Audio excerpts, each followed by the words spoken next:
designated as exclusive preserve of multinationals by the provision of a fully Nigeria-owned indigenous geohazard survey vessel. The vessel, a first in Africa to date, has served various exploration and production companies for the identification and mapping of shallow gas and geohazard in the Bight of Benin and also the Gulf of Guinea region. Being the first of its kind to be locally owned by an African and the whole of Africa till today, his vision bettered a fleet of 3 other vessels fully owned, managed, and flagged Nigerian. With the acquisition of 2 other vessels, the DSV Brone Investigator and SV Brone Navigator, experienced in virtually all major areas of offshore positioning, geophysical and geotechnical survey, from underwater engineering to shallow gas hazard mapping to acoustic subsea positioning. I present to you the MD, CEO of Brone Positioning and Survey Limited, Mr. BUNMI AKOMOLEDE. Mr. BUNMI AKOMOLEDE, please go ahead with your presentation. AKOMOLEDE. AKOMOLEDE. Hey, gentlemen, and I want to believe ladies, thank you so much for the opportunity to be on this platform. I do not take it for granted. I have to apologize for the background noise. I'm actually traveling at this time due to some unavoidable challenges with logistics. So I'm actually doing this from an airport. So I apologize for the background noise. Thank you very much. Geophysical site surveys. I just want to talk briefly because we haven't got too much time. I wouldn't want to bore us with unnecessary details. So geophysical site surveys, generally, they are just one type of the different surveys we undertake in our industry. And I'm happy that there are other industry leaders here today. And I acknowledge the other speakers, the FESTUS and EMANERAME and TUNJI ADEWALE. Thank you very much. So, geophysical site surveys, they fall into different categories.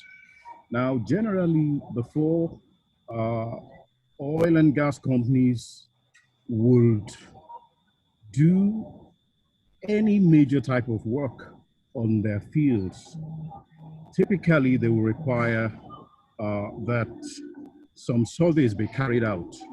And generally these surveys are required to determine and adequately provide information critical to their operations. There's the exploration department in every oil and gas company. And typically the geophysical site surveys we'll do for exploration companies, they will cover like basically analog surveys or debris surveys and digital seismic surveys. And each of these different types of surveys would provide different genre of information that will help the oil companies make effective decisions in their exploration activities. And it also cuts across drilling, production, and also the management of their reservoirs, as in field evaluation. They also do those surveys. So to start with, the simplest type of the surveys is what is usually called the debris survey. The typical debris survey is just to map the seafloor to determine what's on the seafloor. Generally, the client is interested most times And please take note, these are engineers. They're interested in what is on the seafloor, what is in the water column, and generally debris. They're looking for ferromagnetic objects like metallic objects on the seafloor. They're also looking for any feature on the seafloor that could impact on their exploration activities. So that's the simplest type. Uh, Now, after that, the next level is what we typically call analog surveys. For analog surveys, you deploy mapping equipment to scan the seafloor, not only scan the seafloor, you want to know what's in the water column in some cases. You want to know what is underneath the seafloor. Maybe there's shallow gas. Maybe, you want to know the stratification, whether you have mud directly on the seafloor or seals or clay seals or sands. That's the typical type of, that's the type of information the clients are generally interested in, because when they know what's happening on the seafloor, it helps them know what type of exploration activities they can perform, and generally it prepares for the big exploration surveys, as in the big seismic surveys, or the 3D, the 4D, the 2D seismic surveys. They typically will require this analog survey as a prerequisite. And these analog surveys, generally, they also give us information about what is happening under the seafloor. They tell us about the geology of the seafloor. They tell us about the presence of unconformities, faults, near surface faults, expulsion zones, pock marks, anything, generally uh, features that may affect the work. Now, how does this apply to other projects, other, activities that our oil and gas clients undertake? For instance, this is also required in drilling. Before a rig is placed on any location, typically the rig would want to know what is happening on the seafloor, the topography of the seafloor, the water depth measurement. Is the seafloor flat? Is it slopy? Is it ondulous? Is it free from debris? Is it free from obstruction? So these are the things we typically would require to provide, we are required to provide to the oil and gas companies. And you will deploy tools like side scan sonars to scan the seafloor, echo sounders to give us the water depth measurements, subbottom profilers, as we know, for the subsea information, and then magnetometers to identify if there are any ferromagnetic objects on the seafloor or underneath the seafloor. And this brings me to the geohazard surveys. The geohazard surveys, typically they are executed, and they encompass the analog surveys and other elements like the 2D high resolution seismic survey, and also the 2D ultra high resolution surveys. The 2D high resolution, or what we call 2D HR surveys, they generally probe underneath the seafloor to like a kilometer, averagely, like a kilometer beneath the seafloor. And they give us information on traps, stratigraphic traps, geohazards, shallow gas that may cause blowouts or explosions in the event of drilling, and all the different parameters like unconformities and risings, different parameters that can be evaluated to give us an understanding of what is happening beneath the seafloor, such that when offshore installations are placed, the owners of the field would have a guarantee that they've done all in their power to mitigate risks and to ensure that their facilities are well positioned and looked after. So that's what I will summarize geophysical surveys are. There are different types, which they are like magnetic surveys, gravity surveys, aeromagnetic surveys, and electrical surveys, electrical resistivity. There are different types of surveys. Thank you very much. Okay. Thank you very much, Mr. BUNMI AKOMOLEDE. Very about that. I pronounced it wrongly. Okay, thank you very much for this wonderful short presentation. I understand that you are on transit right now.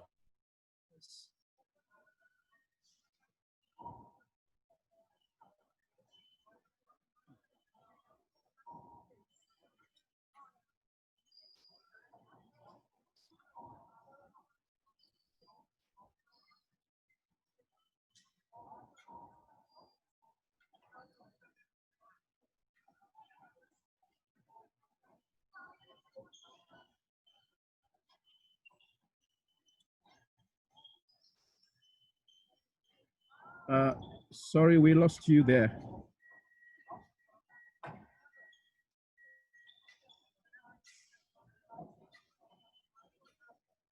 Hello? Sorry, please, can we just exercise a little bit of patience? I guess is having a network issue from his end. So I will just pick up from where you stopped, then we'll continue from there. So, sir, we really appreciate your presentation, and we understand the fact that you are currently on transit. And please, for as many that have listened to that wonderful and short presentation, please just take note of your question. Kindly drop your question for the speaker, the things you want to know from what he has said earlier now. So please just ensure you drop your questions on the messages icons, so as for us to be able to take note of them towards the end of the meeting and for him to answer his parts accordingly.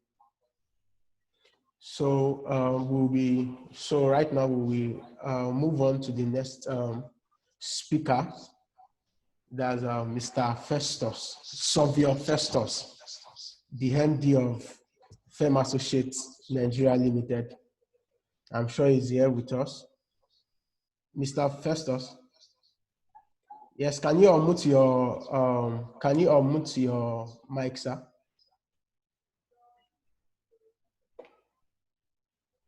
Can you unmute your mic below the screen, sir? Unmute, so as for us to hear you clearly, sir. Okay. Yes, good, sir. Thank you, sir. You can proceed. Well done.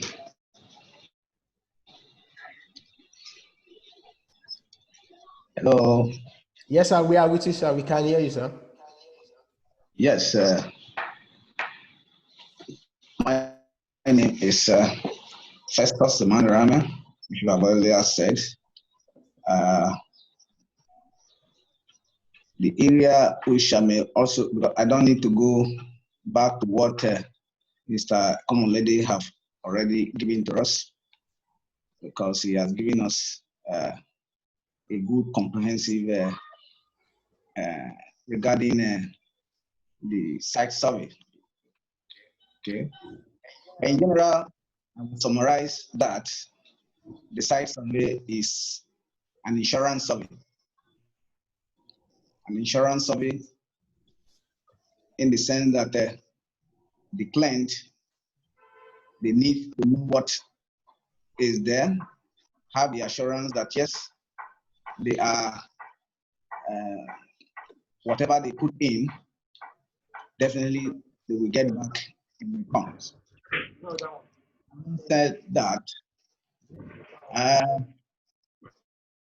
I will go into areas in which, step by step, in which you carry out the geophysical survey. And one of the areas there is shoot in the area whereby you plan for your geophysical survey. Fine. I will also come and narrow it down to analog survey, because BUNMI have already spoken on the high resolution. Okay, so in planning for a geophysical survey, in brackets, I mean a site survey in bracket analog, there are a lot of things that you need to put in place. One of those things you need to put in place is the area of the step-by-step things you do in order to achieve your work done. So one of them is in the area of the personnel which you are going to choose for that. The personnel must be capable and well experienced, because going into a site survey or geophysical survey, a little error there can cause something that is not favorable.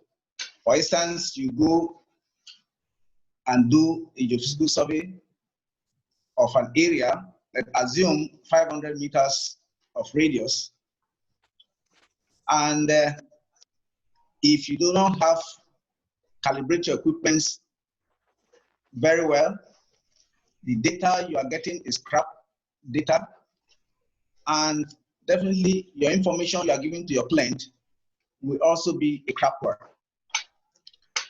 In my experience in the survey industry, I have also come across, yes, a team of surveyors and physicists, a company also who went to carry out a geophysical survey prior to the arrival of a rig.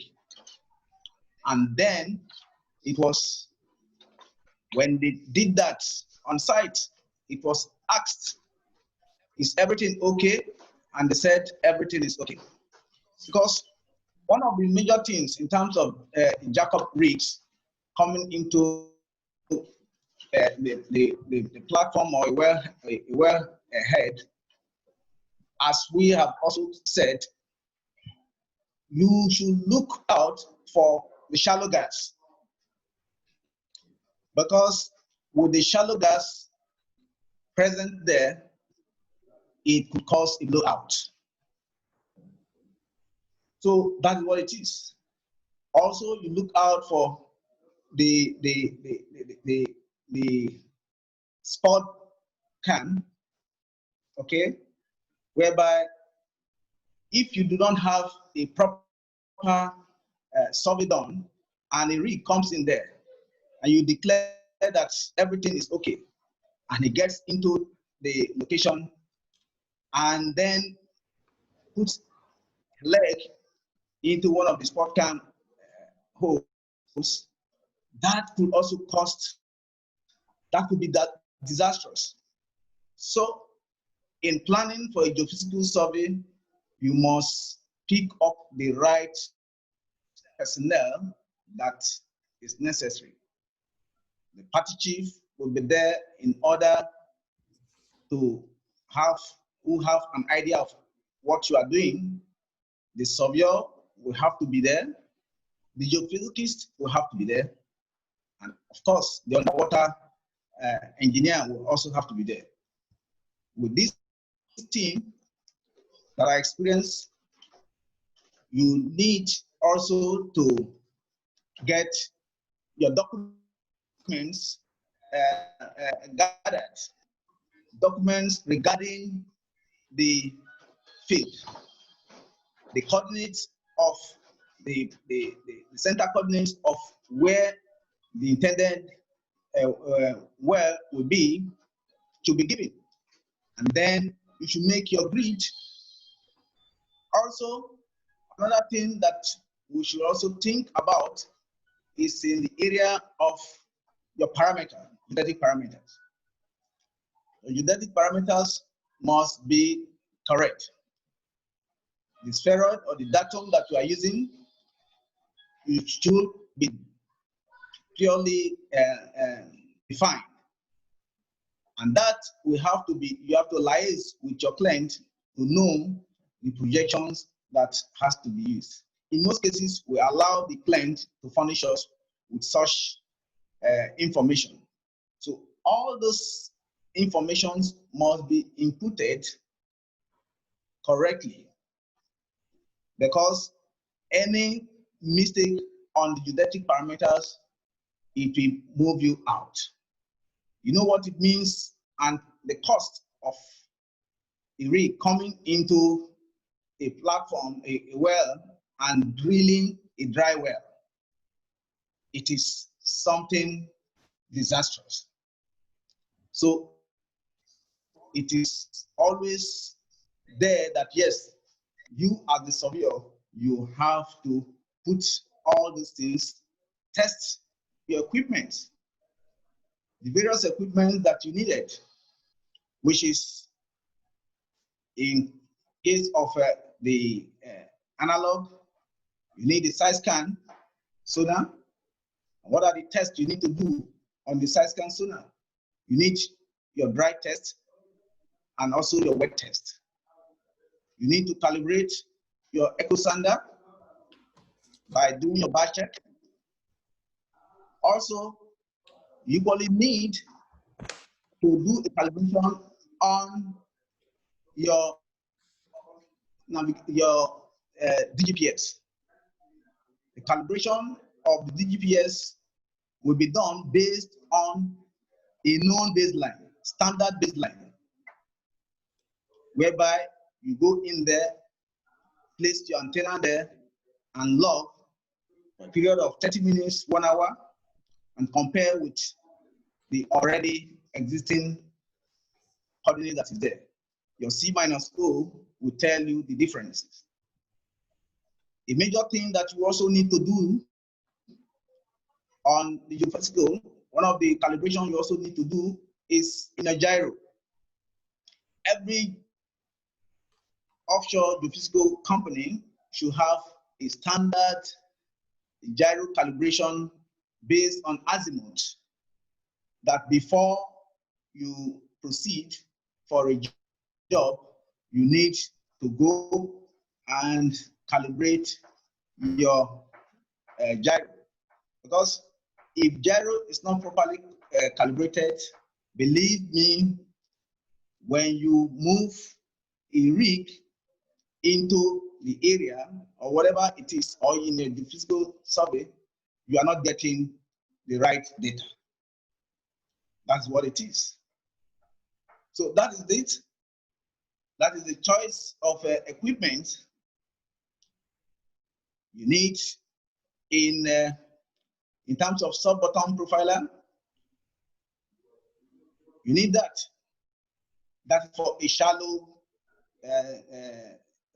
seismic, which we are now looking for shallow gas and debris and so on.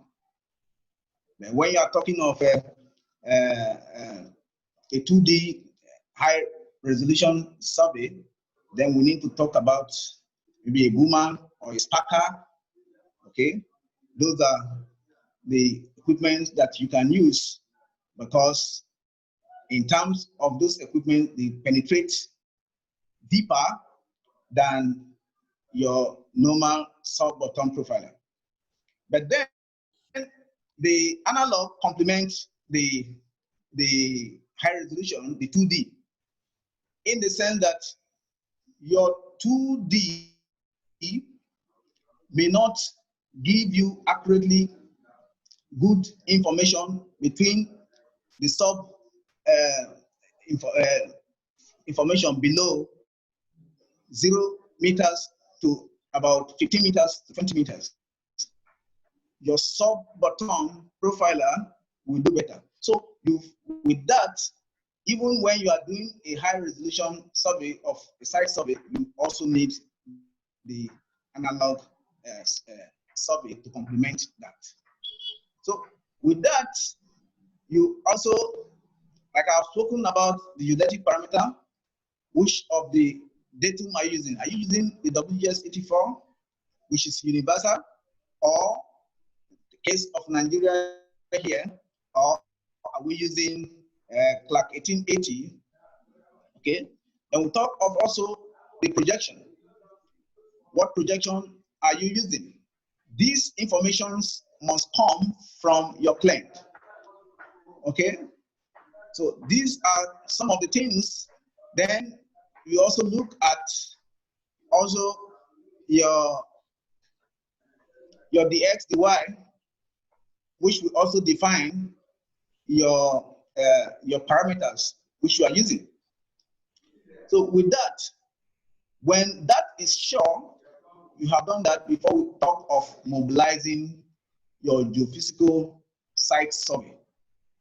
We have to check about the vessel that is being used, whether it is compatible with your equipment that needs to be put there. There are some vessels, if you don't do a proper audit on them, you end up your equipment being damaged due to fluctuation of power and current. There are some other vessels that, yes, they do not have the ability to maneuver the way the survey vessel ought to maneuver. So all those things must be checked in the area of pre-mobilization before mobilizing. Having gotten to the vessel, you will equally do your shape, your vessel shape, and configure your sensors very well. You must configure your sensors, your echo sounder, your Surv, your magnetometer, and the rest. So it is when you configure that, that is the only way you can say you are getting a good data. And those information configuration must be interfaced into a navigation system. Navigation system, which can be either the HYPACK, the EVA, the HydroPro, the Quincy. These are various navigation software that can be used in operations in terms of the site survey. Doing that, having be sure of that, we also go for sea trials to be sure that yes, the position you are getting, it is what it is, especially when it comes to your DGPS, whereby you have a platform around there you can do that has a known coordinates. You can do a transit fix. A transit fix, when you do that, it can use that also to get your DGPS in order, calibrated. That is in the field. So with that much, we now go into acquisitions. The acquisition of a geophysical survey, site survey. In terms of a platform, a wellhead, generally specification 500 meters radius square should be okay with that.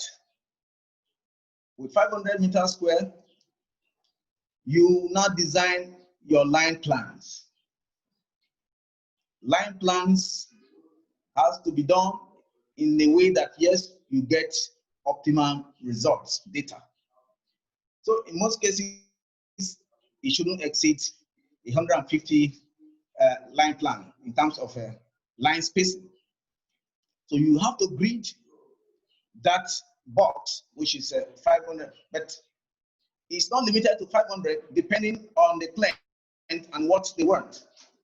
In some situation whereby they have a high habitat areas, it can also be extended beyond that. And whereby you want to bring in maybe badges, lay badges, you know, that requires the anchor.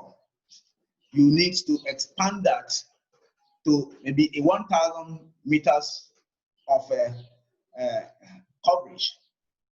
So with that, which you have done, you are ready to acquire your data.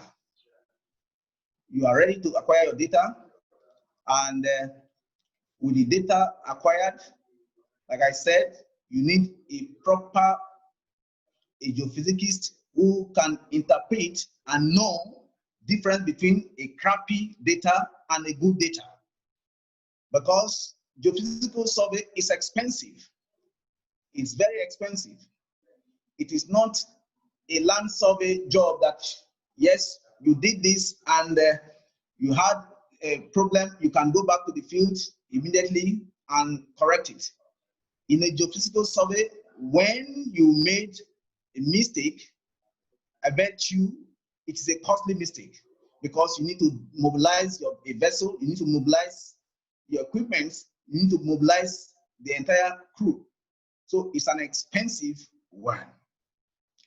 Having done that, in the operations, you must also have a daily log.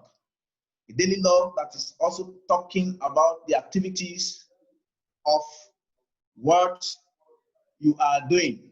Your client needs to have that daily log, a day-to-day activities that is going on there. So with that you have a good data. And in terms of running your lines, your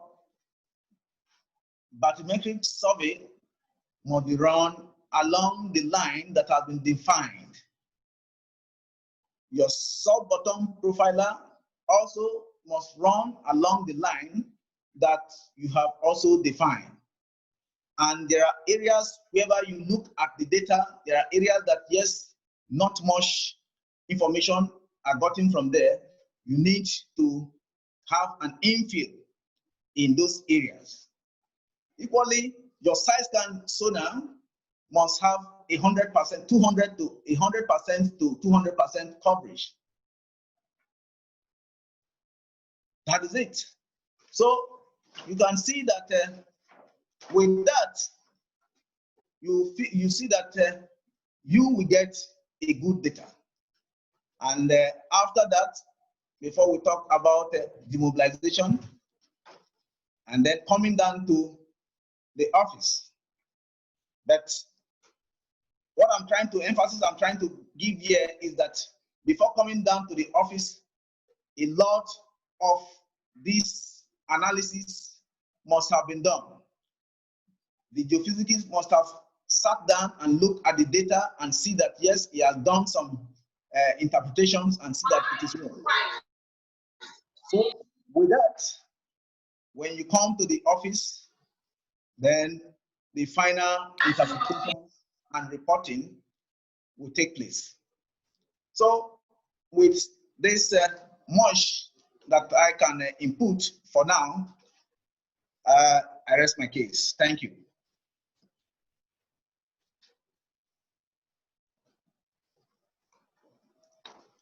Hello. Yeah, thank you so much, Surveyor FESTUS. Okay, meanwhile, I had a internet issue, but that has been sorted out. Okay, our speaker, FESTUS, Surveyor FESTUS, I'll introduce him to you because I didn't introduce him properly before he started speaking. So I'll make a brief introduction about Surveyor FESTUS. Surveyor FESTUS is, or was a surveyor at Geosite Survey, Oceanic Survey in Great Yarmouth. Then he moved to FEM Nigeria Limited. He has been in the hydrographic industry since his graduation from the University of Science and Technology, Rivers State. After then, he attended the Institute of Marine Studies, University of Plymouth, UK, for postgraduate diploma and hydrographic survey.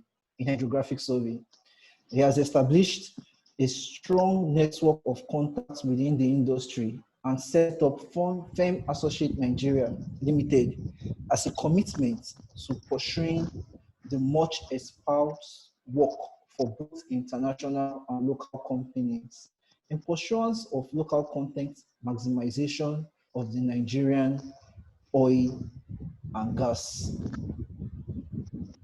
So that's all about Surveyor FESTUS. I'll make a summary of what Surveyor FESTUS has said. He talked about testing of equipment before use for a geophysical site survey. And also, you also talk about how important it is to calibrate our survey equipment, especially the GPS, the gyro, and you also say the GPS can be calibrated by using the baseline, and the gyro too can be calibrated by using sunshots and other various methods. We went further down to talk about the sub-bottom profiler, which is used for looking for shallow gas. Then we also talked about the boomer, that the boomer is a kind of sub-bottom profiler, but this time around, it penetrates deeper than the sub-bottom profiler to the seabed, and it's always used for 2D seismic. You also talked about the care for equipment. Routine checks should be carried out on most of the survey equipment to prevent it from damaging. You also talked about interfacing of this equipment to a navigation system. There are various software whereby you can interface this navigation, this survey equipment to, for geophysical site survey. We have the EVA, HiPAC, and some others, including the Quincy. We also talked about sea trials and how you can carry out calibration of GPS in the field. You talked about transit fix, that a method called transit fix can be used for the calibration of this GPS. Then you went further down to talk about acquisition of data. We talked about designing of survey lines, which will be used to plan for the geophysical site survey to get optimal data. We also talked about equipment being run through this line to obtain data. So I thank you very much, Surveyor FESTUS, for this wonderful presentation. And also, I'd like to go back to the summary of what Mr. BUNMI, MD CEO of Brone Survey, has said. He talked about exploration, how geophysical site survey is very key to exploration. He talked about the debris survey to map what is on the seafloor and also the water column. He also moved further down to talk about the analog survey. The analog survey involved mapping the seafloor with equipment such as side scan, sub-bottom profiler, just as Surveyor FESTUS has mentioned. He also talked about how the seafloor, how geophysical site survey helps us to know what is in the seafloor and how it helps us to carry out exploration. And also he went further down to explain that geophysical site survey is essential for the bigger exploration, which is the 3D seismic or the 4D seismic. He also talked about before a rig is moved to a location, it is always essential to carry out a geophysical site survey to know the condition of the seabed. He also talked about geohazard survey, which is, we have two different types. We have the 2D high resolution, and we also have the 2D ultra high resolution. Before I was interrupted by my internet. Okay, without wasting much time, I have an announcement to make from Geospace Survey. I am pleased to announce to you that there will be a series of training for young surveyors and geoscientists organized by Geospace Survey. This training will be for students and those who are willing to have a career in the offshore survey industry. These classes will run from September to December 2020. You can check out the flyer that will be shared shortly. I guess it's on the screen right now. For a brief modules of the training, interested participants should contact the number on the flyer or send an email to the email address on the flyer for more concrete details. Geospace also is not leaving the professionals out of this, the professionals in the offshore survey industry. as well. There will be training organized very soon to train personnel on most of the survey equipment that we'll mention here, some of the geophysical site survey equipment, and also softwares for both navigation and processing, and also including newer technology.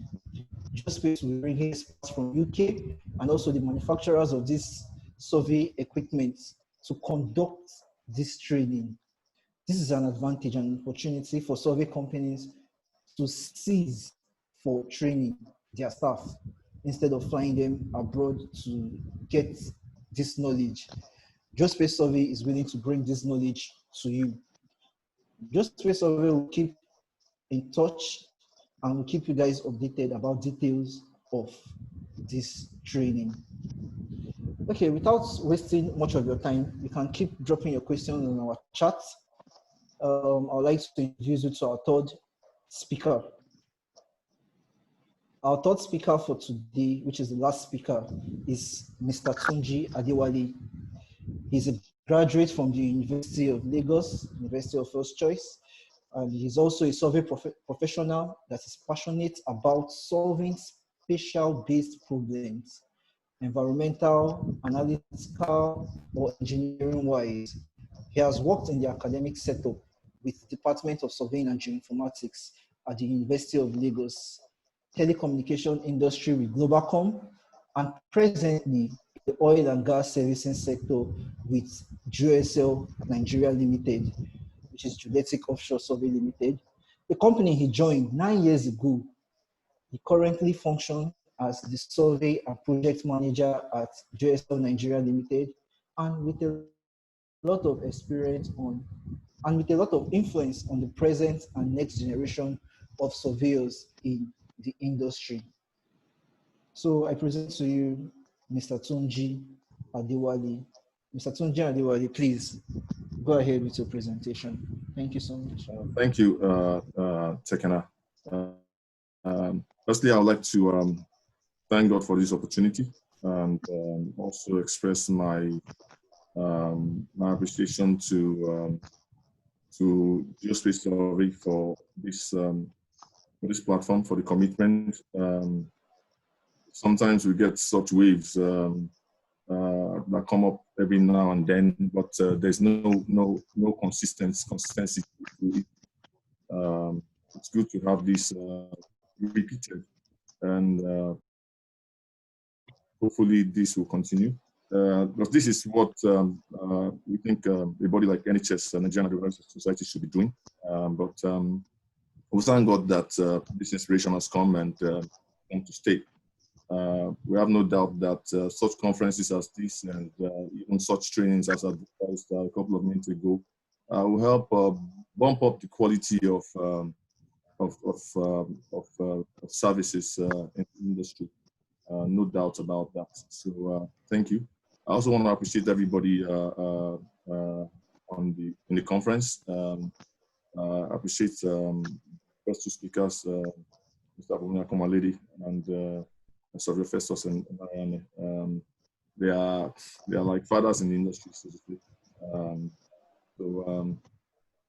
My job has made it a bit more difficult being the last speaker, but I will try to do this if I can, so that perhaps maybe repeating some of the things that you said, that perhaps a couple of people that were not logged in as at the time that they were speaking. So don't be bored. And lastly, I just want to thank the MD of GOSL for passing this opportunity to me. He was the one that was initially invited, and he just passed the opportunity to me. He gave me the responsibility. So I want to thank everybody. So to the business of the day, great justice has been done to the things that we need to talk about. But like I said, I'll just probably just breeze through some of the points I scribbled down and managed to write down. I'm sure majority of the participants are familiar with the term geophysical site surveys. But if I just try to put this, I just try to give myself a little bit of brain tasking, and to try to put it in my words and say that it's more about the investigation of the physical properties of the earth through acquisition, processing, and application through remote sensing or physical contact with the earth's surface. I know that our focus here is on the marine segment because the physical survey is also possible on land, but I'm sure that this gathering is will focus on the marine environment and precisely the offshore environment. So a lot have been said, like I said, but I'll just keep on repeating myself, repeating some of the things that have been said till I get to probably areas that they've not touched. The physical site surveys, there are two ways that I want to look at classifying it. Classification in terms of methodology and classification in terms of purpose. Maybe it's just to throw a bit of a different perspective to what has been said by the earlier speakers. Because a lot of terms have been used earlier, analog, digital, seismic, geohazard surveys and all that. So maybe what I've scribbled down can also help put a different perspective to it. Yeah, so in terms of methodology or in terms of purpose. So in terms of methodology for offshore surveys, I'll just classify it into two segments, the analog and the digital surveys. Digital has to do with seismic and electromagnetic, gravimetric, resistivity surveys, and it's been spoken about extensively by Mr. BUNMI AKOMOLEDE. We also classify this type of surveys based on the type of equipment that been used and the procedure under digital or analog survey. Analog survey includes seabed mapping, bathymetry, subsea bed profiling for shallow geology, burial status, hazard status, and the likes, magnetic anomaly investigation or mapping, also with specific equipment and procedure. So I'll just jump to the physical site surveys in terms of purpose. A lot of justice has been done to this. I'll not lay much emphasis. I'll just hint. There's exploration, geophysics, geophysical surveys. As the name implies, this type of survey that focuses on prospecting for mineral resources, typically running 3D seismic surveys, gravimetry, and the likes. I think these have been well dealt with Mr. BUNMI's presentation. He also talked about geohazard surveys because that's also the next thing I had on my list. This type of survey is required to assess the safety of the sites where further engineering work such as drilling, excavation, construction, and the likes will be performed. We may also classify pre-seawalk jackup and pre-drilling surveys under this category. Usually a combination of analog and digital surveys are employed for this purpose. Also, geophysical and site surveys come into play during field engineering designs. They're called field surveys. As the name implies, it's type of survey that's carried out to acquire information about the site for the purpose of planning and engineering design.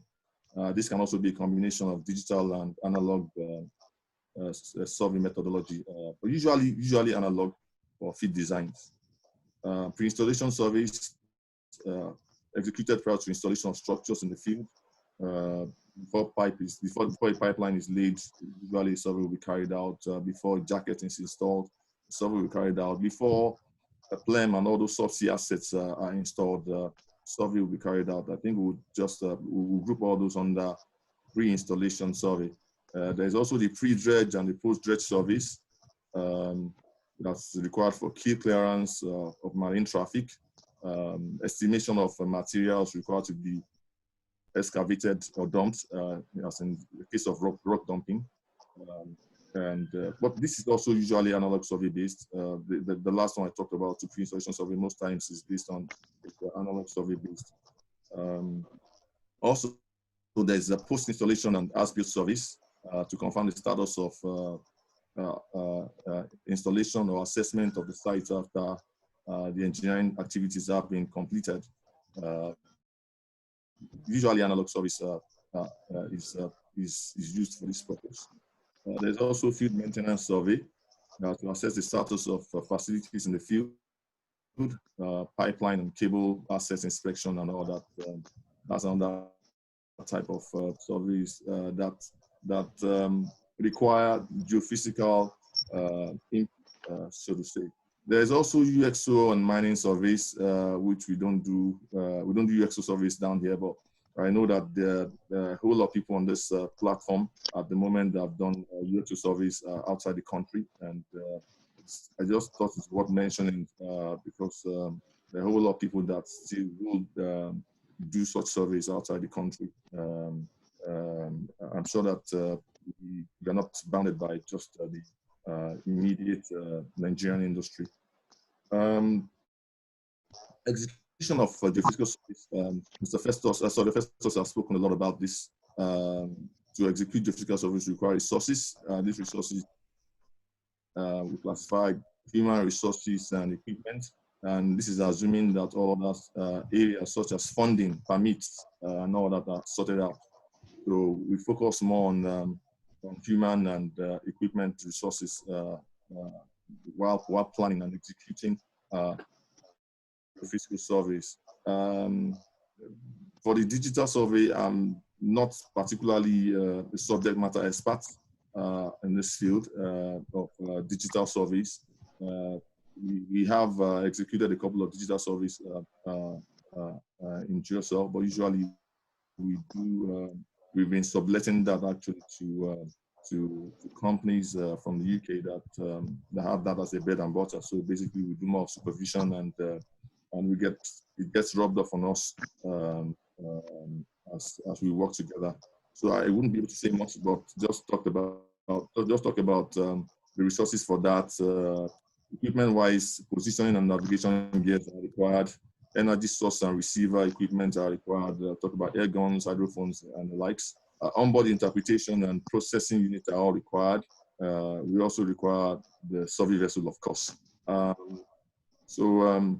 In terms of the personnel, you require surveyors, gun mechanics, geophysicists, data processors, and the likes on the technical side of things. Of course, we have the normal vessel crew and the extra hands that are not they don't have the required technical expertise on board the vessel for that. For analog surveys, the components are just similar to the classification that we discussed earlier as regards the resources, human resources and equipment, vessel personnel information, and the likes for analog surveys. So basically, a lot has been said about this in Survey FESTUS presentation, but I'll just try to in my perspective give a classification of these resources. We focus on equipment for now. The analog surveys require bathymetry, which is interested in information in the water column, and to a great extent the topography of the seabed. So for such, we require the single beam echo sounder. I mean, equipment attributed to this. Now, when I mention equipment here, it does not mean that for every geophysical site survey, this equipment would be used. I think I should just take a pause to say that this is when we execute projects, geophysical site survey projects. There's usually a document called the scope of work, and everything we do usually revolves around that scope of work. We can talk generally as we're speaking now, but more often than not, when the client brings up a request for the geophysical site survey project to be executed, they usually have a scope of work which has to be addressed by the survey company that is doing that's going to execute the project. So the equipment choices and human resources requirements and all that all would be specific to the scope of work that's been issued by the client. But just for the purpose of generalized conversation like we are having right now, we're talking about the types of equipment for analog survey, type of the classification of analog survey itself. We talk about bathymetry and some of the equipments that are used for bathymetry or the water column information, acquisition of water information about the water column, single beam echo sounder, multi-beam echo sounder, water level recorder, battery sensors, altimeter, motion sensors, heave compensators, and the likes. The other sub-segment of analog survey, we talk about seabed mapping. This has been mentioned by the two previous speakers. We talk about the side scan sonar. Talk about other seabed mapping devices. Even the multi-beam echo sounder is a good seabed mapping equipment. We'll talk about in some cases the sector scanning sonars, 3D scanning sonars, just to obtain information that's on the seabed. That's been spoken about by others. We talk about magnetometer surveys or magnetometer anomaly mapping, whereby we deploy the magnetometer. Under that, the two major equipments that are attributed to that is the regular magnetometer and the improved version of anomaly measurements in gradiometers. So magnetometer and gradiometers are more of the equipment that we use for that purpose. We talk about subsea bed profiling, obtaining information about the shallow geology, burial information, or traps has been spoken of by Mr. BUNMI AKOMOLEDE, shallow gas and things like that, and even different anomalies about how the immediate seabed is behaving in terms of the lithography. How thick is the particular layer that you have that you have at the site for your structure to be installed, or for a marine vessel or seawalk to come and work. How thick is it? Is it likely going to hold the weight of the structure that's going to come like that? Of course, all this information on geophysical site survey for some purposes that I mentioned earlier. I'm not going to go back to those purposes. They have to be tied to geotechnical surveys, which is more like ground truthing information to tie in what, because geophysical surveys more often is more like a remote sensing. We look into what's there, while geotechnical surveys it's more of the tangible information that can match with remotely sensed information. So yeah, so we talked. I think we've spoken about. Survey FESTUS also mentioned the other types of equipment under sub-bottom profiling. We have the regular pinger systems, chirp systems, boomers, sparkers, mini air gun. They are all classified under sub-bottom profilers because they look into the very shallow segments beneath the seabed's surface. As been said earlier by Mr. Bumi, which I must admit that I didn't even know that before this conference, because I had my biro and my pen and my paper. I was jotting down notes from what he was saying, what Mr. FESTUS was saying. I never know too much. So I didn't know that, yeah, 2D only looks up to 1 kilometer. I know that for different profiling, there's limitation to the depth. Most times fingers don't go, if you want qualitative information, although the manufacturers may quote something different, but they don't go beyond the first 80 meters. Fingers, sharps don't really go much beyond that. When you combine them with sparkers, which further down. But as been stated by Survey FESTUS, the type of sub-bottom profilers you select is also based on scope of work, because each one of them have their resolution. For instance, sharp systems and finger systems have greater resolution than there are sparkers and boomers, and of course the seismic equipment, the 2D and the 3D sources. They have better resolution but lesser penetration, things like that. So, but all these things are things that would be decided or determined by the scope of work that's been issued by the client. Usually the client wants a particular information or wants a particular set of information, and that would lead us into what type of methodology or equipment or personnel that's required to execute the project. Also, existing field information is also key in planning and execution of a geophysical survey. Vessel is also another thing. I think that's been mentioned by Surveyor FESTUS. But I'd just like to expand a little bit on vessels.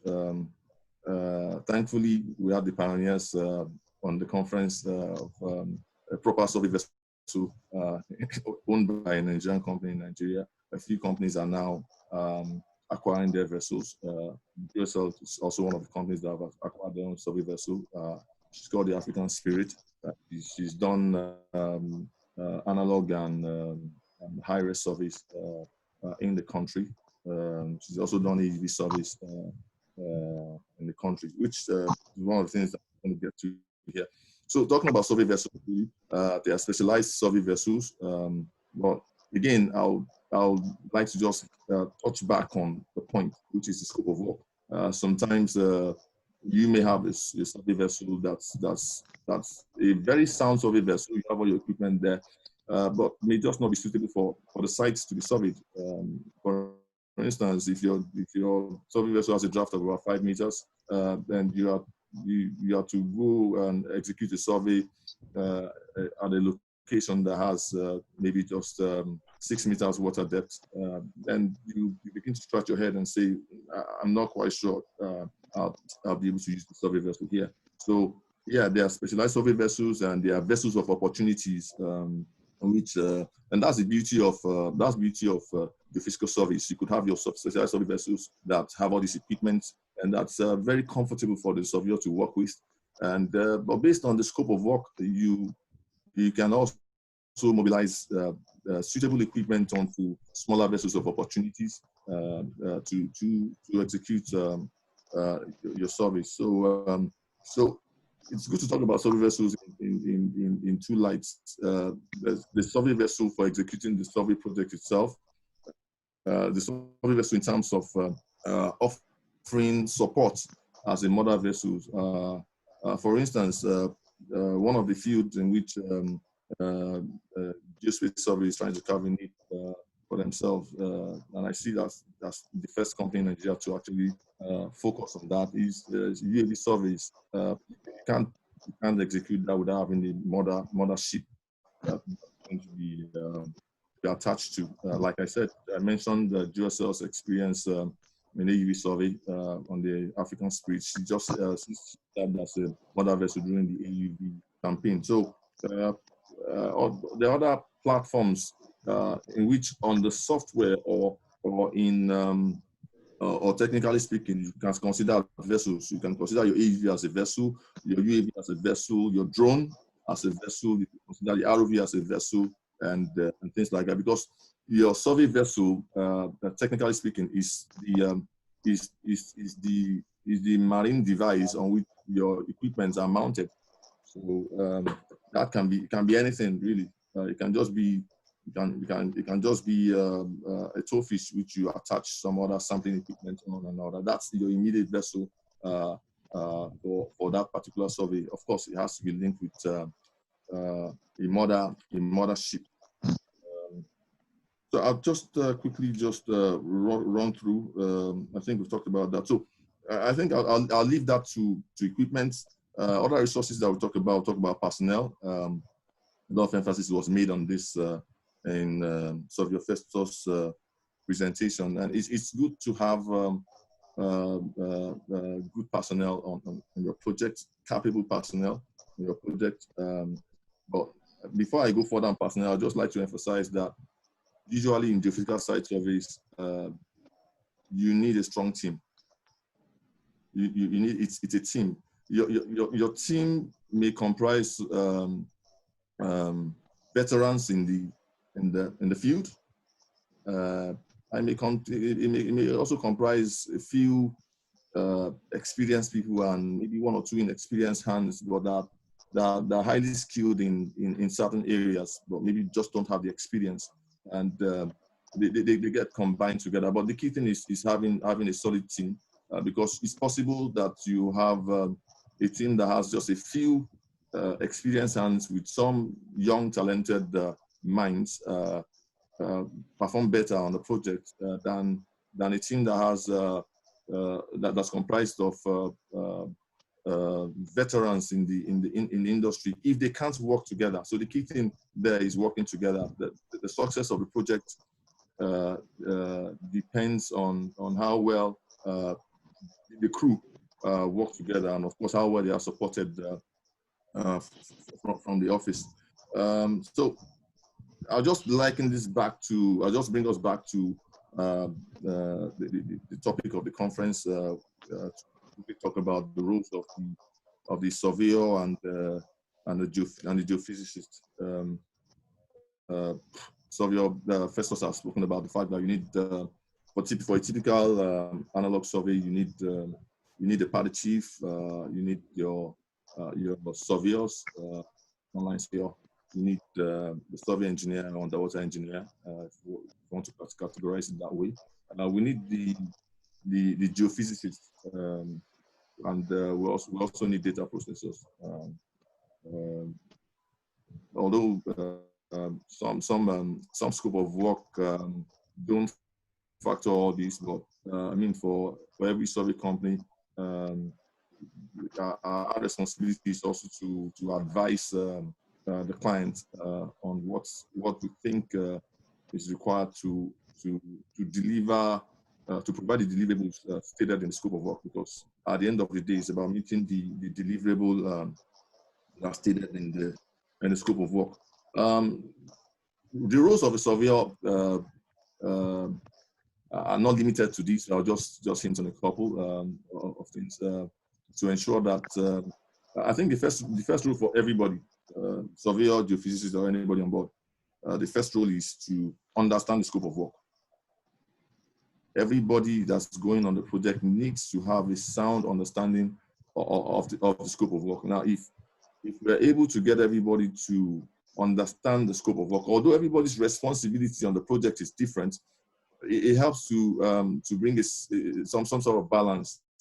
If one member or two members of the crew or any member of the crew is deviating or leading the project away from the scope of work, everybody understands, and at that point it can be discussed within the team. So please just take note. The scope of work is very, very key in all that we've said.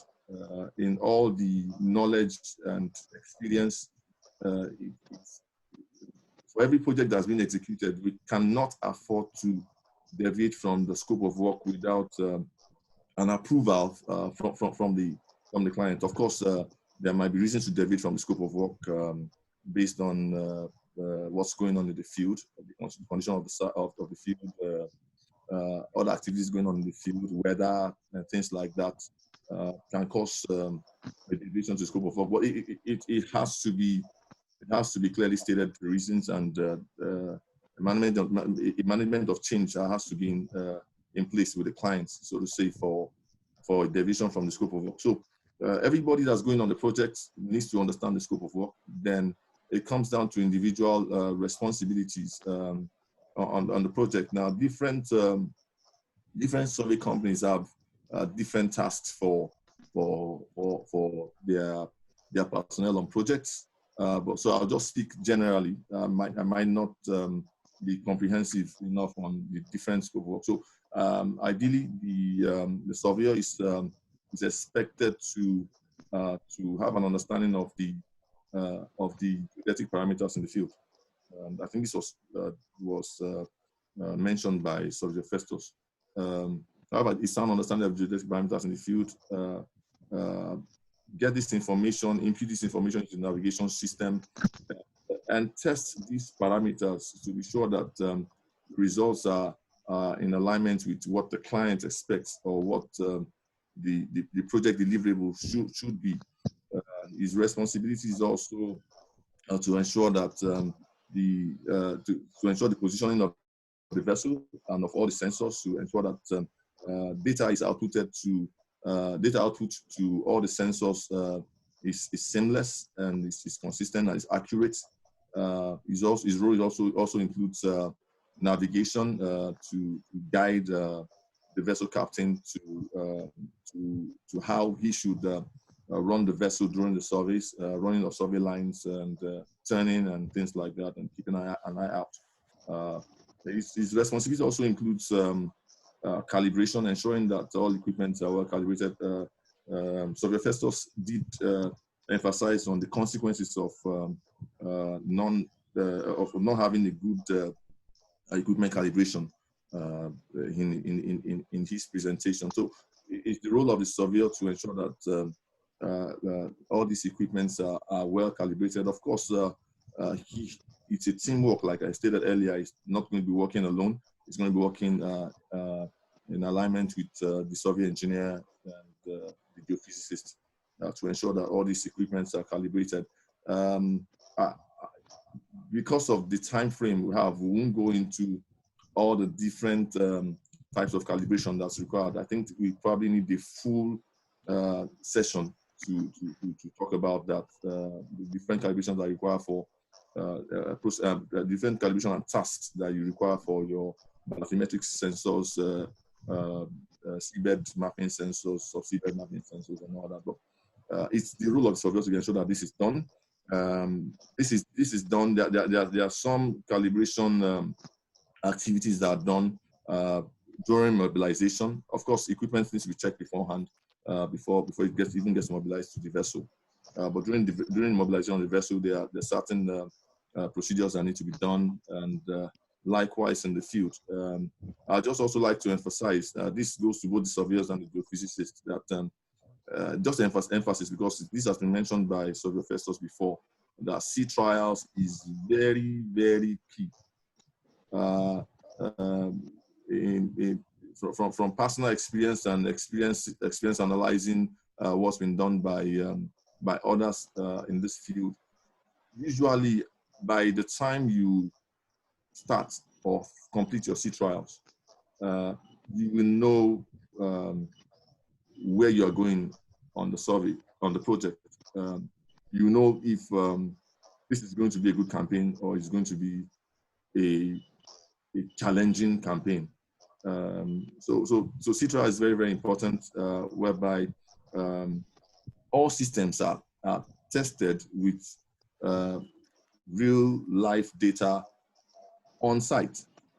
Positioning, so the first one has talked about that, the side scan sonar, how to running a line layback correction and all that, testing what range works in the field, testing your flying altitude and things like that. Like I said, if you want to discuss this, it's something that's going to take all day. But yes, every of the sensor has to, every sensors that have been taken to the field needs to be tested during the sea trials. You deploy them on site, and you acquire site-specific information to know, okay, fine, maybe we need to toggle these settings a little bit for this site, because look, what works in one site may not work in another site.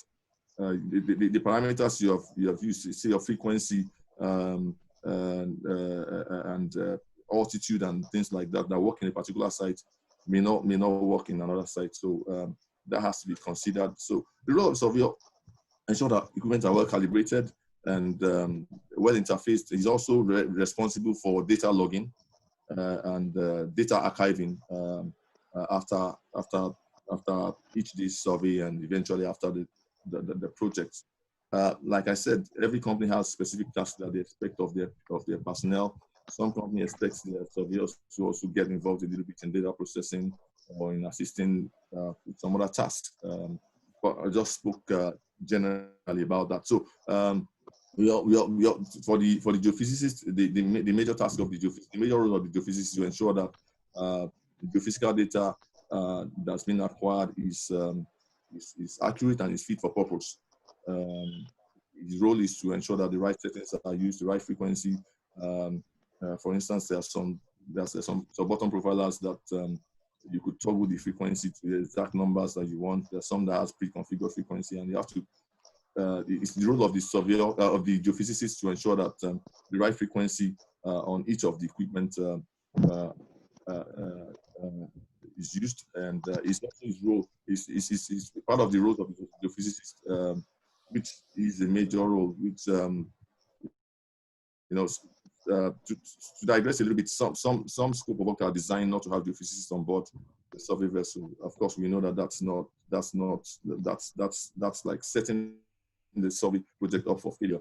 One of the key roles of the geophysicist, apart from the parameters, setting of the parameters for acquisition, is for QC, to ensure that the data that's coming in is of good quality and is usable. Real-time QC by during data logging itself, and also I'll say post real-time QC. I won't say post-processing, post real-time QC. Maybe after acquiring a couple of lines, he gets the data out, he looks at it on the processing or interpretation software and says, okay, we are in business. There's a lot of the responsibility of the QC responsibility of the geophysicist is very, very key. Basically, based on the comments of the geophysicist alone, you could say, you know what, let's shut down the survey, because it's just a waste of time. We're just burning fuel here. We're just burning resources here, just based on the input of the geophysicist alone. So the responsibility of the geophysicist is very, very massive, very, very key to the success or otherwise of the physical site survey. So the other responsibilities on board or back in the office after the project has been completed includes a bit of processing and interpretation of geophysical survey data. But the key thing, like I said again, is while on site, it has to be ensured that the deliverable for the project will be met. So everybody needs to work hand in hand: the physicist, the surveyor, the survey party chief, the engineer, the data processor have to work hand in hand to ensure that they deliver the project successfully with respect to the purpose of the survey, with respect to the purpose of the survey. So yeah, I think I've said a whole lot, or maybe too little. I don't know. Depends on the perspective. So I think we mentioned PC trials as key. Yeah. So once the right parameters are used and the proper QC is done on board, and sometimes it might also require someone else to also perform QC roles in the office, because usually the survey team on board the vessel are usually under a lot of pressure. So there might be oversights here and there, or they might just not be calm enough to spot one or two things. So it's always better to have some sort of support from the office to the project, but if it is affordable, if it is feasible, because there are times in which you just can't, just don't have any means of communication to the vessel offshore. So I would emphasize that yes, an experienced hand needs to be around the office, also either as a geophysicist or data processor or surveyor to support the team that's on the project. So I think the last part that we need to look at on the conference team is the end of survey deliverable. Most times these are already specified in the scope of work by the clients, but which the survey team needs to work towards, or the survey company needs to work towards. So there are a few deliverable. Some of these deliverables are equipment specific, or so to say. okay, we're just rounding up now. Some of these label you have your DTM backscatter information from the multi-beam. You have your GeoTIFF, this mosaic XYZ data set, magnetic anomaly mapping. Some clients require vessel track plots, equipment track plots, seabed features, debris mapping, debris information, free span information, geohazard mapping, your charts and your survey reports. Different type of survey reports. You have the field memos when you capture something that's interesting in the field and the client needs a quick snapshot. You can generate the field memos for that. There's preliminary survey reports, draft survey reports, final survey reports, and all that. So I think I'll just wrap up. It's a topic that we can go wider as much as possible, but we are constrained with time. So I think whatever else that needs to be said will probably be said during the question and answer segment. So I'd like to wrap up here. Thank you. Okay, Tunji, thank you so much for this wonderful presentation. Just want to say a big thank you for the wonderful presentation. Okay, I'll run a summary for everything you have said so far on geophysical site survey and project execution. You talked about how we are solely based on marine geophysical survey alone. And also you also talk about the purpose of geophysical site survey, which is mainly prospecting for mineral resources. You know, I also talked about pre-dredge and post-dredge to clear waterways. And we talked about as-built survey, you know. And also you talked about field maintenance to assess pipeline in the field, ETC, and the rest of them. We also talked about CX2, which we don't do here in Nigeria, like you said. And you also talked about digital surveys. And they said something about contracting most of the digital surveys by GSL to experts in the UK. And I want to say this is where Geospace survey is coming in. We talked about our training.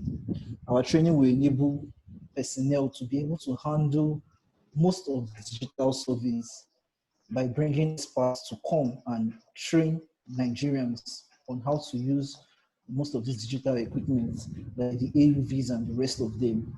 You know, Geospace will be bringing that very soon to you. You don't need to go too far again. The personnel can be equipped for the job.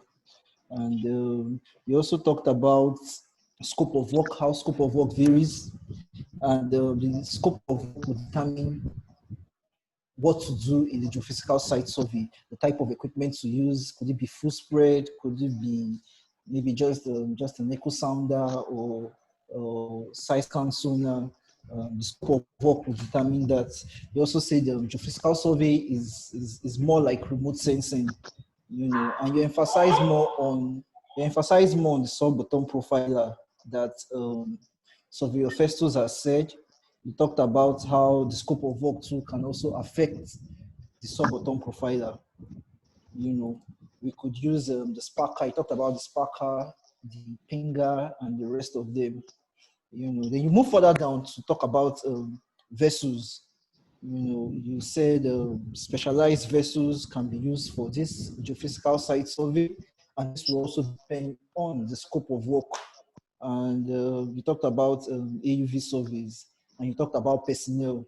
That having a good personnel on the job will determine the quality of the geophysical site survey, you know. And you talked about having a good team, you know, a strong team that would carry out this geophysical site survey.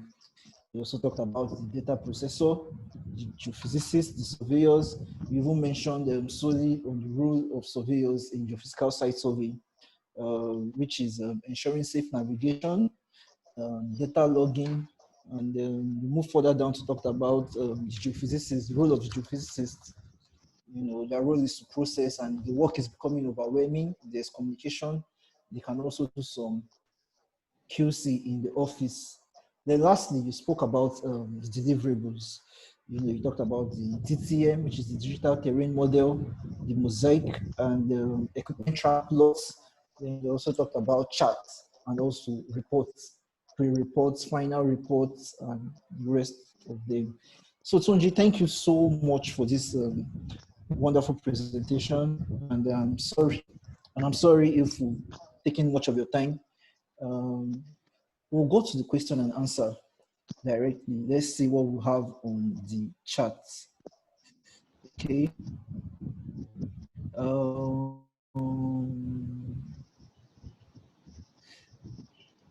Okay, there are a few questions here. Okay, someone is asking, what are the requirements for planning lines for geophysical site survey?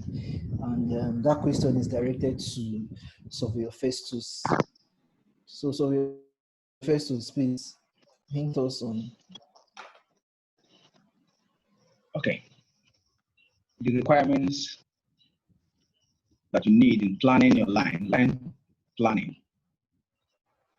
One, you need the center coordinates of where you want to do your survey. When you have that, you need equally to get and verify the coordinates where you are going to do your work. If it tallies with the records you have, because when you are going for a geophysical survey, you need to get some data, records, past records, to know if actually the coordinate given to you tallies with what is there. If it is not there, one of the requirements is for you to notify your client. And then your client will now tell you what to do. Either he gives to you or what you have there, and he can say, okay, use that.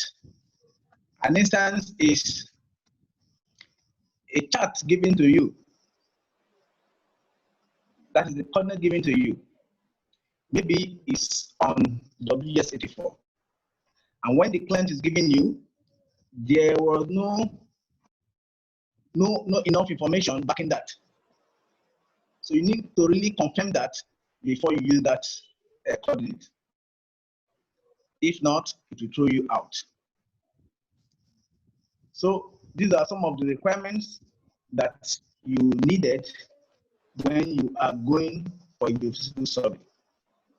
Other requirements went down to the equipment specification, what the client have given to you as specifications. You need to adhere to such equipment.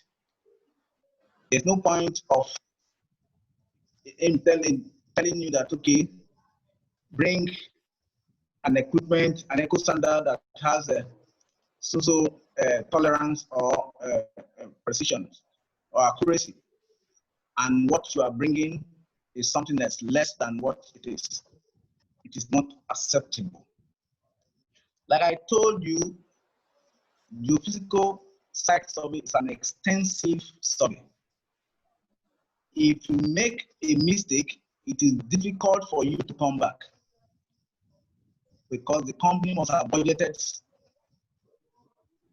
thousands of dollars into that project.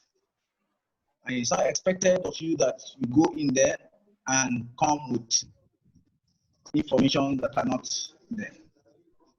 The requirements also is to get a very good teamwork, experienced surveyors, experienced geophysicists, experienced electronics engineers. That's another point I'm going to stress on, that you need an experienced an electronics engineer, the underwater engineer, because lifting could bring you back. Just a plug could bring you back. In offshore, nobody sells plug. In offshore, nobody sells data cables or whatever. So you need an experienced engineer who can make things work while there, in case if anything happens. Because these are electronics, and the environment you are working is dynamic environment. So with the rock and roll,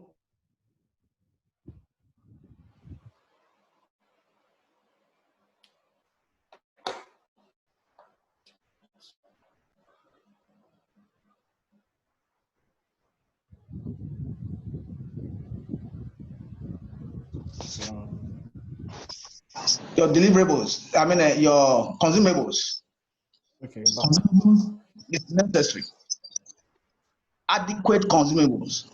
You don't need to go there with few consumables. It is better you have in abundance than you run short of it. Because with consumables, you don't have that, you can come back. You need also, in terms of the vessel, enough diesel that will take you for the number of days, and also water that can sustain you for the number of days you are going to. In doing that also, in terms of the vessel also area, you need to have your green light in a port of call. So with all this, these are basic things that you needed. Calibration certificates are necessary. Clients will always demand for calibration certificates. So it is not something that, okay, I bought an equipment somewhere, then you drop your calibration certificate somewhere. I've had an experience recently whereby all the equipment that I'm going on a job, they needed the factory calibration certificate. It does not matter how long you have bought those equipment. So you need that. And time to time, you need to run your equipment so that it does not have any breakdown. So I think with these few points, it is these are some of the things you needed in order to run a good and successful geophysical survey. Okay, thank you very much, Surveyor Festus, for the beneficial answer. Okay, Tunji would like to add to that. So Tunji, please go ahead before I read out the next question. Okay, thank you for the opportunity. Just a little bit emphasis on the answers to the question. The parameters that determine your line plan, you need to focus on your coverage. Like Surveyor Festus said, the different equipments have different coverage capabilities. What's the range of your multi-beam echo sounder, for instance? What's the swat width that you can get from your multi-beam echo sounder? What's the range you're likely going to get if you're operating your side scan sonar at the optimal frequency? So a lot of things go into play when you're trying to design your line plan. What you're trying to search. For instance, if you could say, let me run my side scan sonar at the range of 200 meters because I save costs on the survey project. But then you'll be compromising on the resolution on that particular equipment. So if the object you're searching can't be identified at the resolution you get using your range, operating the equipment at the range of 200 meters, for instance, then you will have to limit that side scan sonar to a lower range.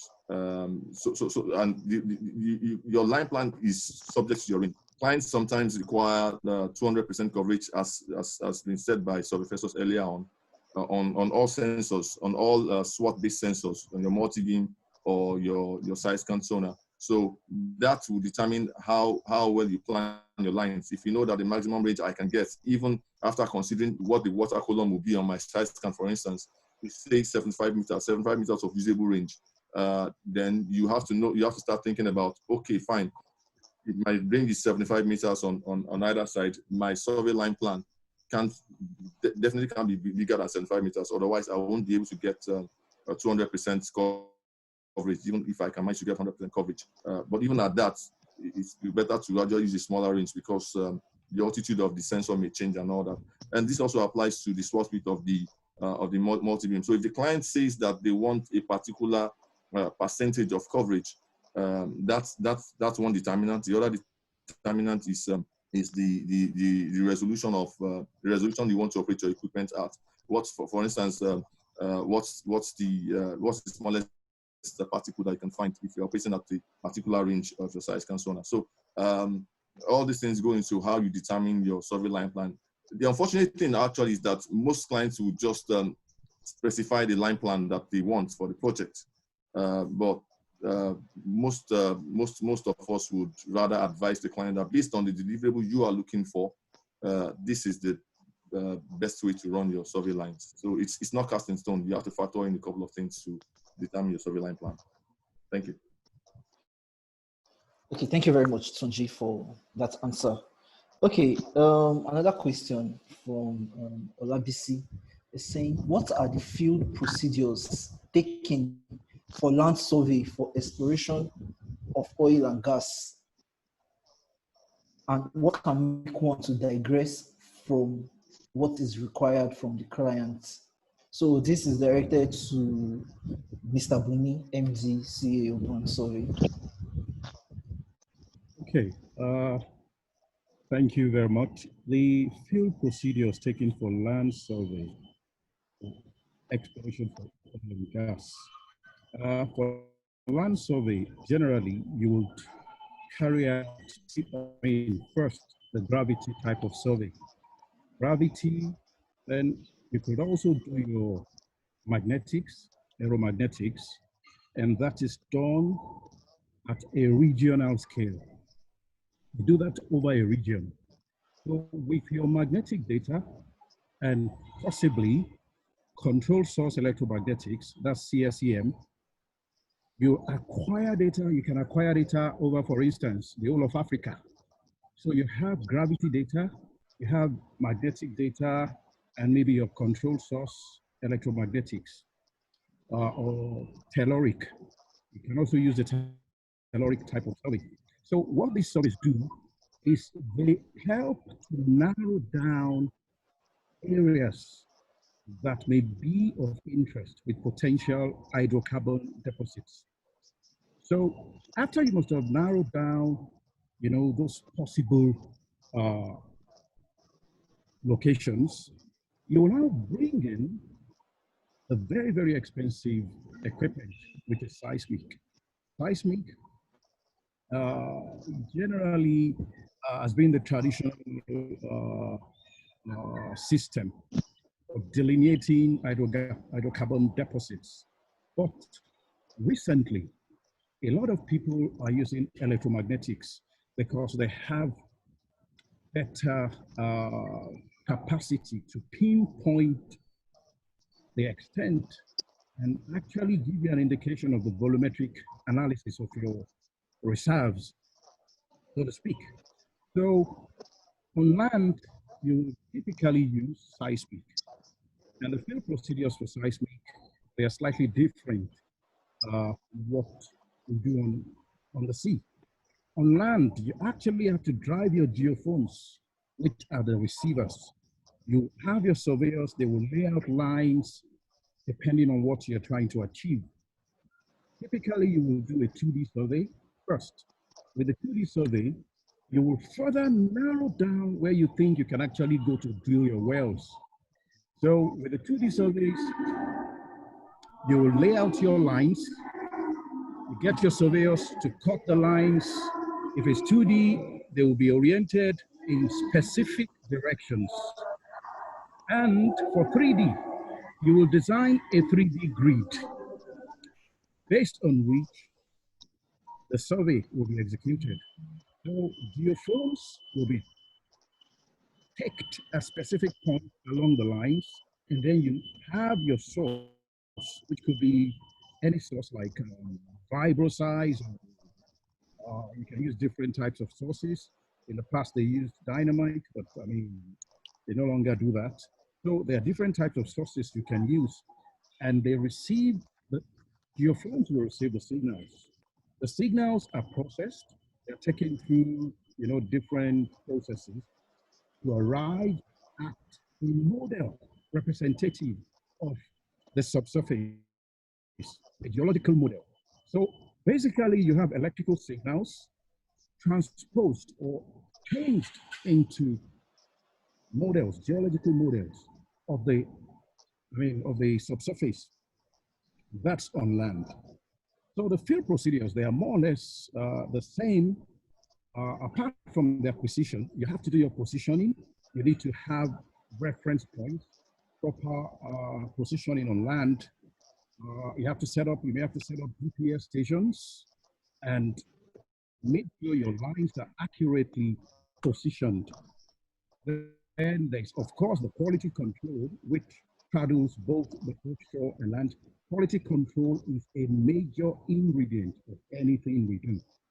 Because if we don't look at the quality, if we don't control the quality, we will always end up producing defective results. And if there's one thing that we have to bear in mind, it's the integrity of the data we provide to the client.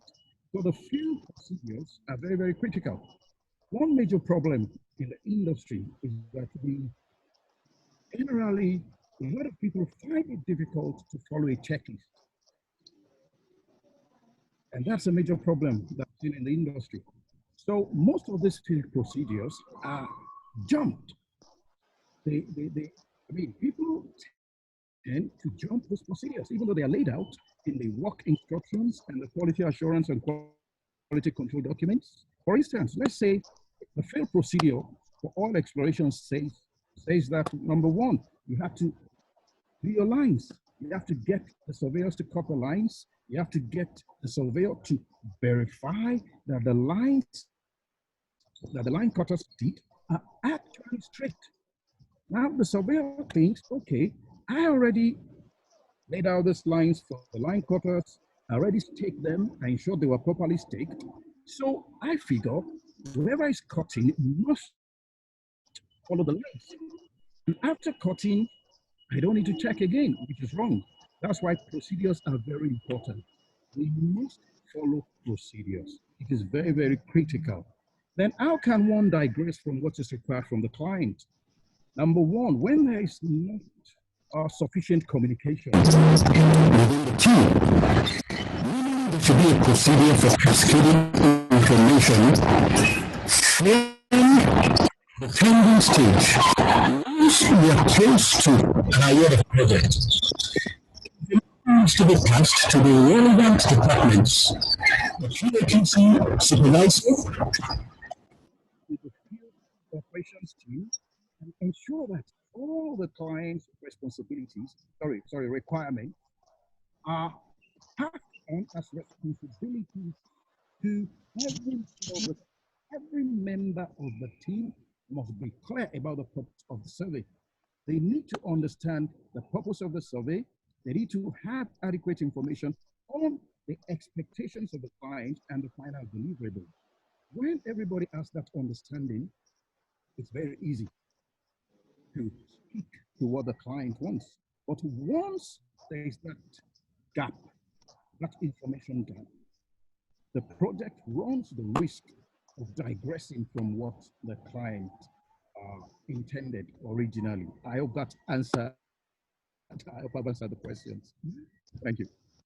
Okay, thank you, Mr. BUNMI, for the answer.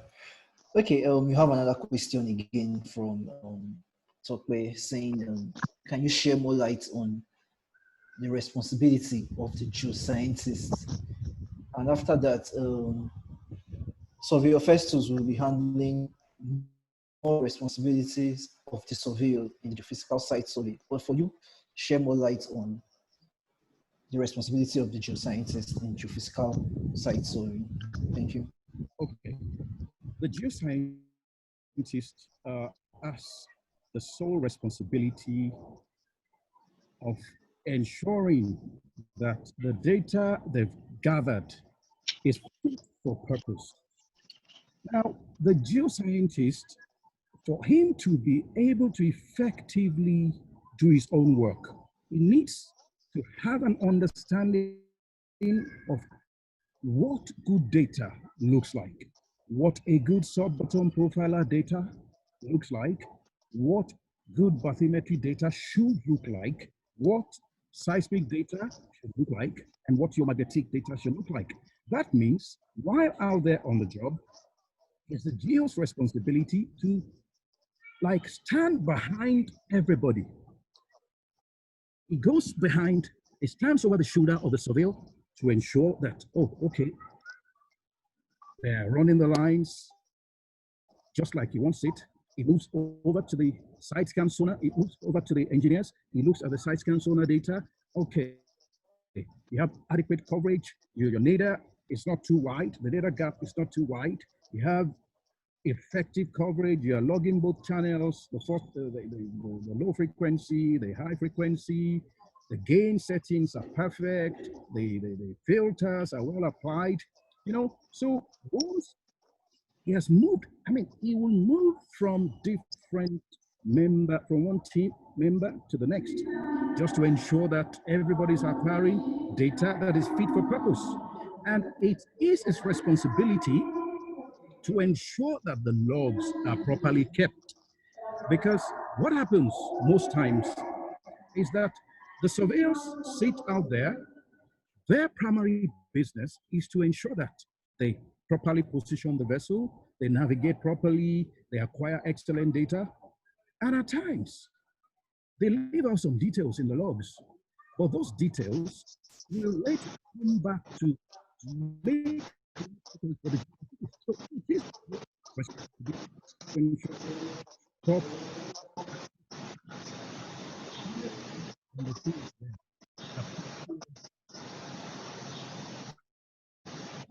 now, apart from that, also,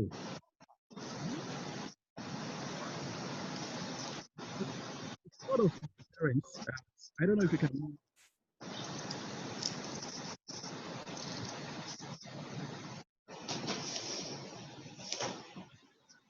Yes, thank you. So, the new science is also responsible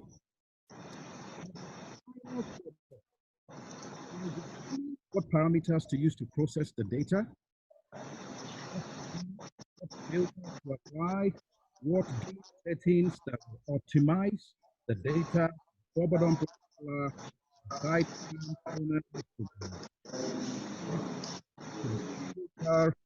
and generally. We can't hear you clearly, sir.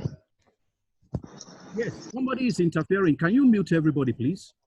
Yes, we couldn't hear you. We couldn't hear you clearly, but we can hear you now. Like for like some seconds, we didn't hear you. Thank you. Can you hear me now? Yes, sir. Thank you. Okay, thank you. Yes, so it's use responsibility.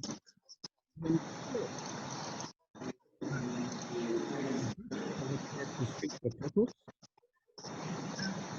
Responsibility to process the data using the correct parameters. I'll say right settings, the right field, right frequency, and eliminating noise, and ensuring that the data is optimized. So, generally, most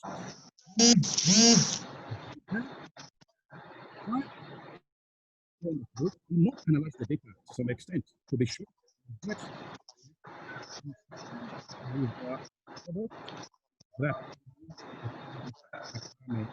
and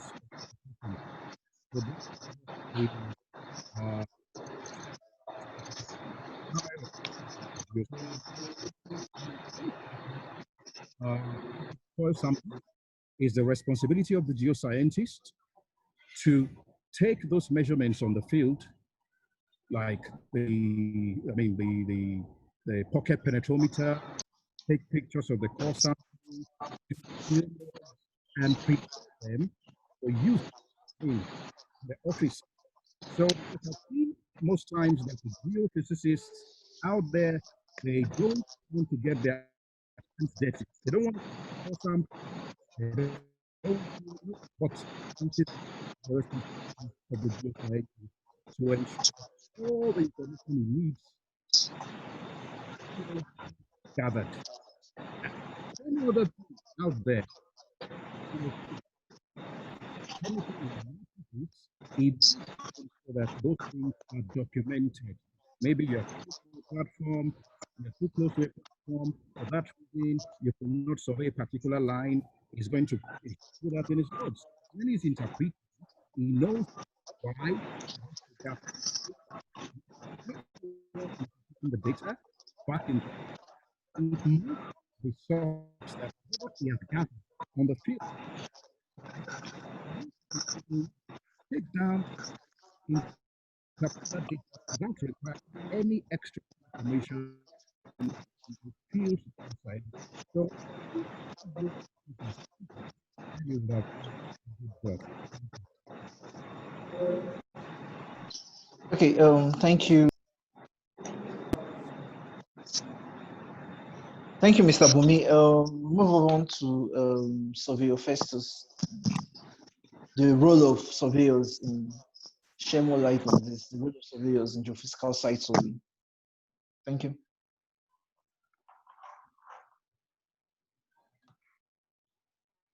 Surveyor FESTUS, can you hear me? I know we have spoken a lot. I can hear you now.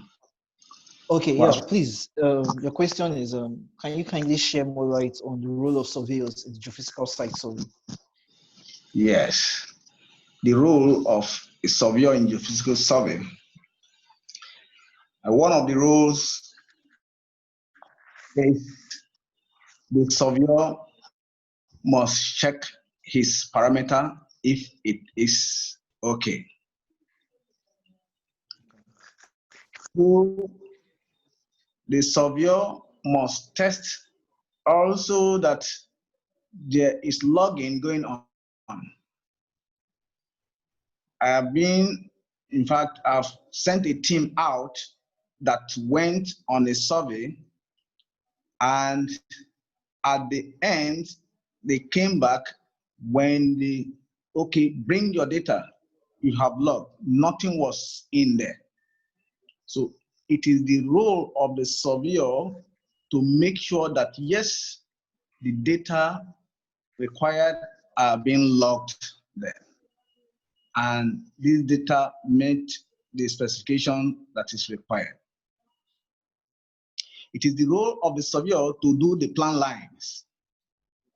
It is the role of the surveyor to interface these other positioning equipments, gyro and stuff, to make sure that, yes, gyro is coming in, the echo sounder is coming in, and some other sensors are coming in.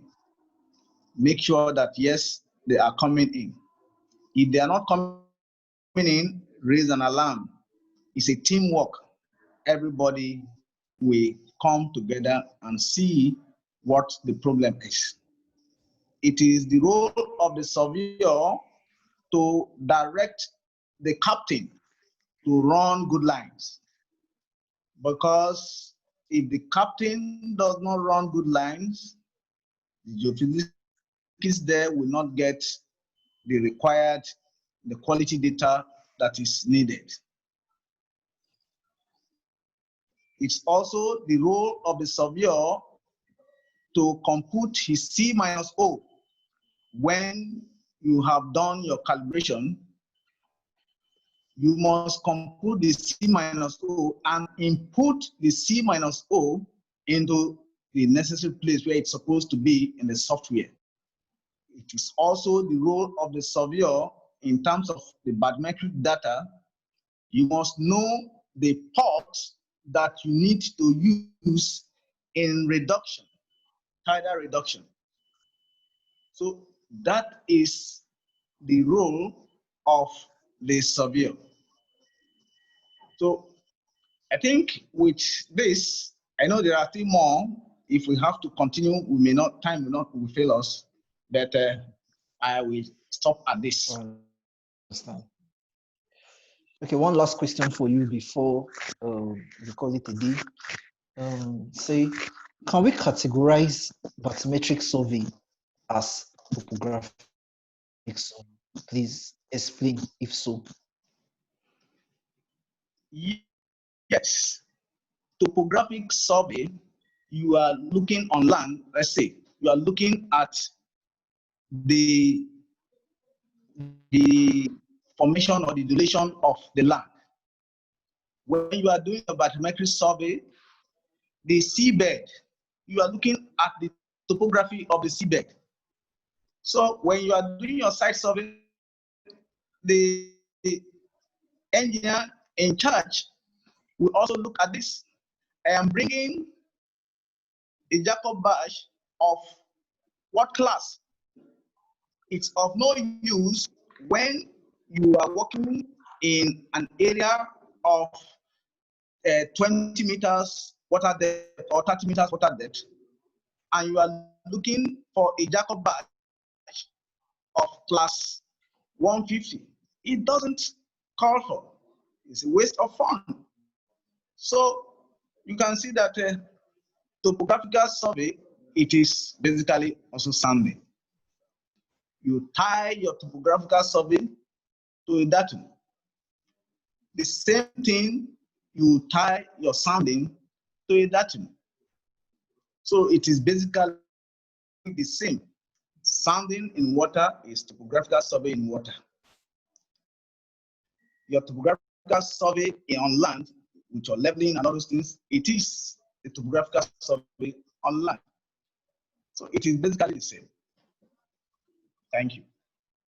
Oh, yeah, thank you so much. Thank you so much. It's been an interesting one and of taking much time. This meeting was supposed to be planned for an hour, 30 minutes, and we've done almost 2 hours, and we keep on going.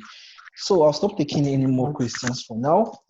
And I just want to say a very big thank you to our distinguished speakers. You guys have done a wonderful job. Geospace Survey truly appreciates you all. And not forgetting our audience, you guys are wonderful. We want to say a very big thank you for participating. And I also want to say, don't forget about the training coming up very soon from Geospace Survey for young surveyors and geoscientists. The flyer is being shared on the screen right now, and it's going to be beneficial. So for more details, please contact the number you see on the screen. And that will be all for now. And I also want to recognize the MD of GOSL, Mr. Emmanuel Peyon. Say a very big thank you for coming through. And we also want to thank the MD of Bat Oil, Mr. Bamidele Olaguju. And we also want to use this opportunity to also thank MD Geospace Survey, Mr. Oyewole Opeyemi, and also the Technical Director of Geospace Survey, Mr. Simon Clark. We say a very big thank you for this opportunity, and we look forward to having more of this coming. So thank you very much, everybody, and God bless. Thank you so much. Bye. Thank you. Bye. Thank you. Bye-bye. Yeah, bye. Thank you, Tunji. Thank you so much. Bye.